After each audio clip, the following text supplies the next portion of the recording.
The Crystal Cave by Mary Stewart, Book 3, The Wolf, 5. I had been right about Dinius's poverty. Even in the smoky murk of the tavern's crowded room I could see the threadbare state of his clothes, and sense the air half of resentment, half of eagerness, with which he watched while I ordered food and a jug of their best wine. While it was coming, I excused myself and had a quick word aside with Catel. I may get some facts we want from him. In any case, I thought it better to stick to him. I'd rather he came under my eye for the moment.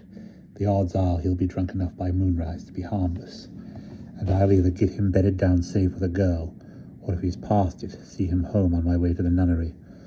If I don't look like getting out of here by moonrise, get yourself to the gate of the towpath to meet my mother. You know our story. Tell her I'm coming, but I fell in with my cousin Dinius, and I'll have to get rid of him first. She'll understand. Now get yourself some food. Watch your step, I would, Merlin.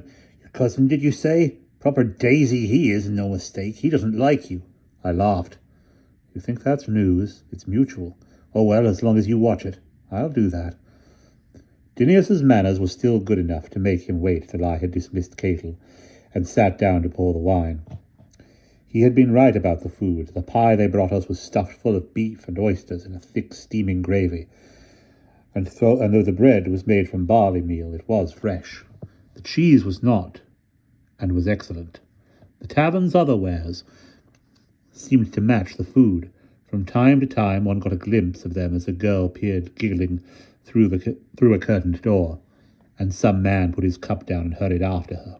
From the way Dinius's eyes lingered on the curtain, even while he ate, I thought I might have little difficulty in getting rid of him safely once I had the information I wanted. I waited until he was halfway through his pie before I started asking questions. I hardly liked to wait longer, for from the way he reached for the wine jug almost, in spite of his hunger, between every mouthful, I was afraid that if I left it too long, he would not be clear-headed enough to tell me what I wanted. Until I was quite sure how the land lay, I was not prepared to venture on ground that might be tricky. But, my family being what it was, I could glean a good deal of the information Ambrosius wanted from simply asking questions about my relatives. These he answered readily enough. To begin with, I had been presumed dead ever since the night of the fire.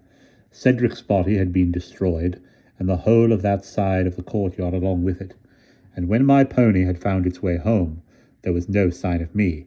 It could only be presumed that I had perished along with Cedric, and vanished the same way. My mother and Camlech had sent men out to search the countryside, but of course found no trace of me. It appeared there had been no suggestion of my having left by sea. The trading ship had not put in to Maridunum, and no one could see the coracle. And no one had seen the coracle. My disappearance, not remarkably, had made very little stir. What my mother had thought about it no one knew, but she had apparently retired into the seclusion of St. Peter's very soon afterwards.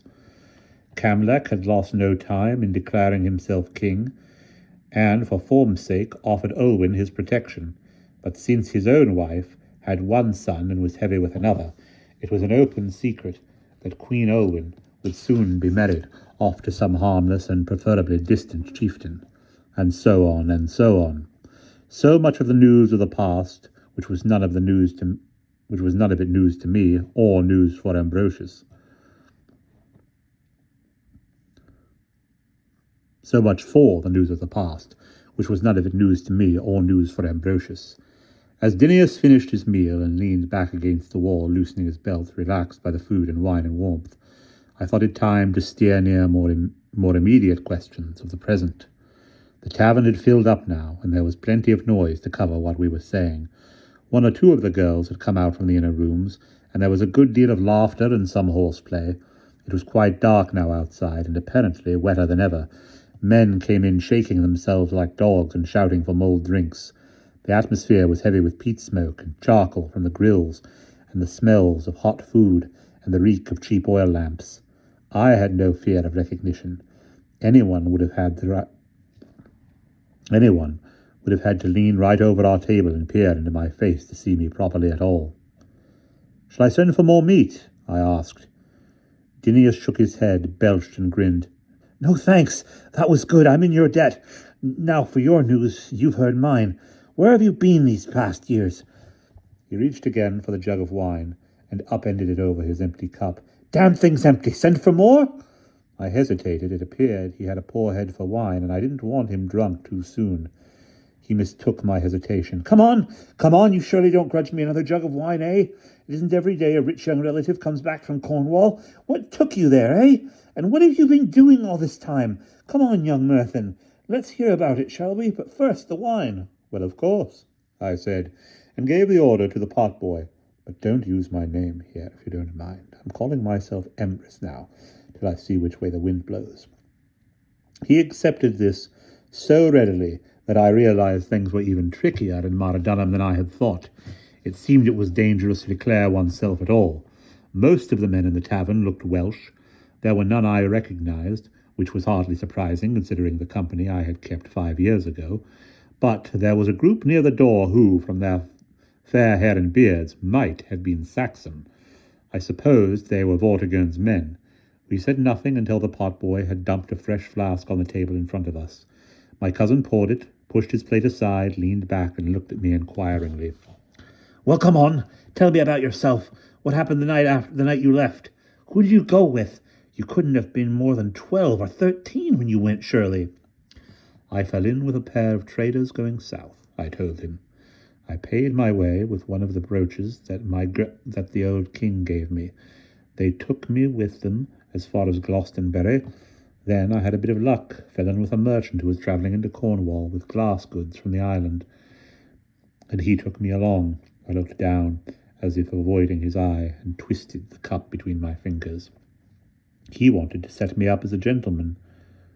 He wanted to set up as a gentleman, and thought it would do him credit to have a boy along who could sing and play the harp and read and write as well. Very likely. I had known what he would think of my story, and indeed his tone held satisfaction, as if his contempt of me had been justified. So much the better. It didn't matter to me what he thought. Then? He asked. Oh, I stayed with him for a few months, and he was pretty generous. He had his friends. I even made a fair amount on the side. Harping? He asked with a lift of the lip. Harping, I said bluntly. Also reading and writing. I did the man's accounts for him. When he came back north, he wanted me to stay with him. But I didn't want to come back, didn't dare, I added, disarmingly frank. It wasn't hard to find a place in a religious house. Oh no, I was too young to be anything but a layman. But to tell you the truth, I quite enjoyed it. It's a very peaceful life. I've been busy helping them to write out copies of the history of the fall of Troy. His expression made me want to laugh, and I looked down at my cup again. It was good ware, Samian, with a high gloss, and the potter's mark was clear. A.M. Ambrosius made me, I thought suddenly, and smoothed the letters gently with my thumb as I finished for Dinius the account of the 5 harmless years spent by his bastard cousin. I worked there until the rumours started coming in from home. I didn't pay much heed to them at first. Rumours were always flying, but when we knew that it was true about Camlec's death, and then Vortimer's, I began to wonder what might have happened in Maradunham. I knew I had to see my mother again. You're going to stay home, or you're going to stay here? I doubt it. I like Cornwall, and I have a home there of a sort. Then you'll become a priest. I shrugged. I hardly know yet. That's what they always meant for me, after all. Whatever the future is, my place here is gone, if I ever had one, and I'm certainly no warrior. He grinned at that. Well, you never were. Exactly were you? And the war here isn't over. It's hardly begun, let me tell you. He leaned across the table confidentially, but the movement knocked his cap so that it rocked and the wine washed up to the rim. He grabbed it and steadied it. Nearly spilt that, and the wine's nearly out again. Not bad stuff, eh? What about another? If you like, but you were saying... Cornwall. Now, I've always thought I'd like to go there. What are you saying there? What are they saying there about Ambrosius? The wine was already talking. He had forgotten to be confidential. His voice was loud, and I saw 1 or 2 heads turn in our direction. He took no notice. Yes, I imagine you'd hear down there if there was any news to hear. They say that's where he'll land, eh? Oh, I said easily. There's talk all the time. There has been for years. You know how it is. He hasn't come yet, so your guess is as good as mine. Like a bet on it? I saw he had reached into a pouch at his waist and brought out a pair of dice, which he tossed idly from hand to hand. Come on, give you a game? No thanks, at any rate not here. Look, Dinius, I'll tell you what. We'll get another flask, or two if you like, and go home and drink them there. Home? He sneered, loose-lipped. What's that, an empty palace?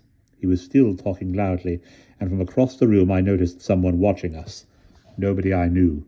2 men in dark clothes, with the fringe of black beard, the other thin-faced and red-headed, with a long nose like a fox, Welshmen by the look of them.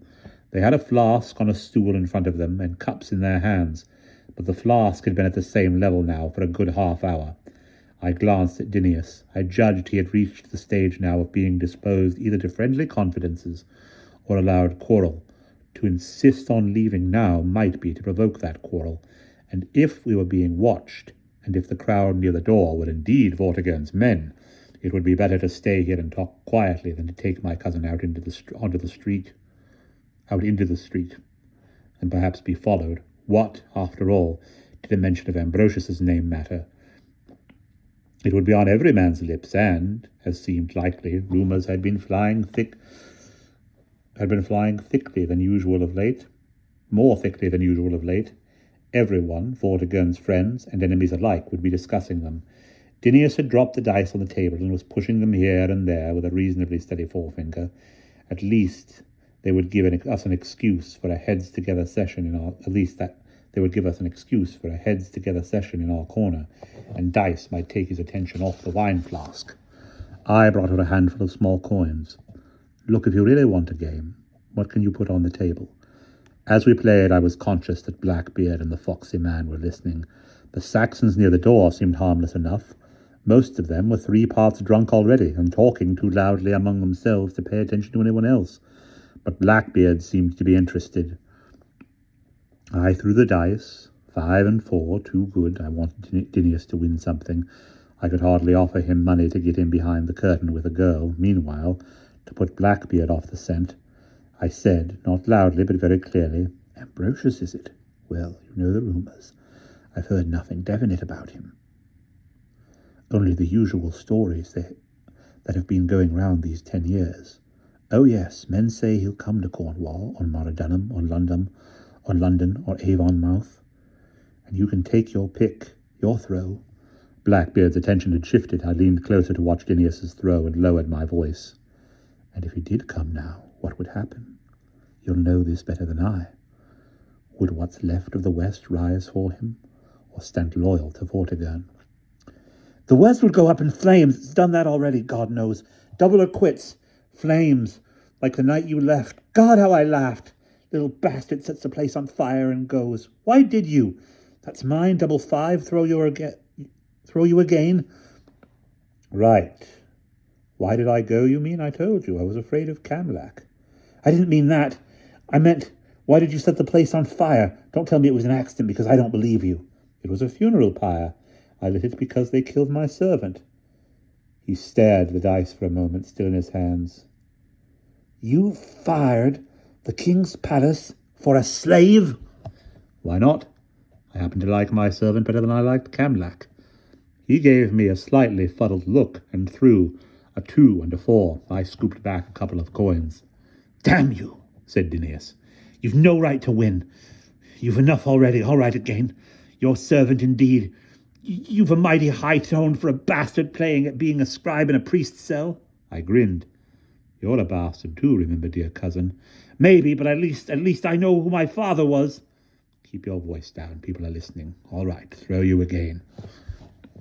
A pause while the dice rattled. I watched them rather anxiously. So far they had tended to fall my way. How useful it would be, I thought, if power could be brought to bear on such small things. It would take no effort to make the way smoother, but I had begun to learn that in fact power made nothing smoother. When it came, it was like having a wolf by the throat. Sometimes I had felt like the boy in the old myth, who harnessed the horses of the sun and rode the world like a god until the power burned him to death. I wondered if I would ever feel the flames again. The dice fell from my very human fingers. A 2 and a 1. No need to have the power if you could have the luck. Dinius gave a grunt of satisfaction and gathered them up, while I slid some coins towards him. The game went on. I lost the next 3 throws, and the heap beside him grew respectably. He was relaxing. No one was paying us any attention. That had been imagination. It was time, perhaps, for a few more facts. "Where's the king now?" I asked. "Eh? Oh, aye, the king. He's been gone from here nearly a month. Moved north as soon as the weather slackened and the roads were open." "To Caer and Arvon, you say? Segontium." "Did I? Oh, well, I suppose he calls that his base. But who'd want to be caught in that corner? Behind Iwitha and the sea. No, he's building himself a new stronghold, they say.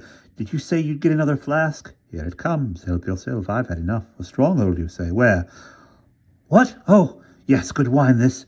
I don't rightly know where he's building. Somewhere in Snowdon. Told you, Dennis Brennan, they call it. Or would, if he could get it built." "What's stopping him? Is there still trouble up there? Vortimir's faction still, or something new? They're saying in Cornwall that he's got 30,000 Saxons at his back." "At his back? On both sides, Saxons everywhere. Our king has, but not with him. With Hengist, and the king aren't seeing eye to eye. Oh, he's beset, is Vortigern, I can tell you. Fortunately, he was speaking quietly. His words lost in the rattle of dice and the uproar around us. I think he had half forgotten me. He scowled down at the table. "Look at that. The bloody things are ill-wished, like King's Fort." Somewhere the words touched a string of memory, to a faint humming and elusive, untraceable as a bee in the lime trees. I said casually, making my throw. "Ill-wished? How?" "Ha! That's better. Should be able to beat that. Oh, well. You know these Northmen. If the wind blows colder one morning, they say it's a dead spirit passing by. They don't use surveyors in that army. The soothsayers do it all. I heard he'd got the walls built 4 times to man height, and each time by the next morning they'd cracked clear across. How's that?" "Not bad. I couldn't beat it, I'm afraid. Did he put guards on?" "Of course. They saw nothing." "Well, why should they?" It seemed that the luck was against us both.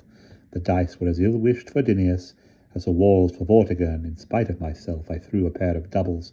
Scowling, Dinius pushed half his pile towards me. I said, "It only sounds as if he picked a soft place. Why not move?" "He picked the top of a crag, as pretty a place to defend as you'd find in all Wales. It guards the valley north and south and stands over the road, just where the cliffs narrow both sides, and the road is squeezed right up under the crag. And damn it, there's been a tower there before. The locals have called it King's Fort time out of mind." King's Fort. Dennis Brennan. The humming swelled clear into memory.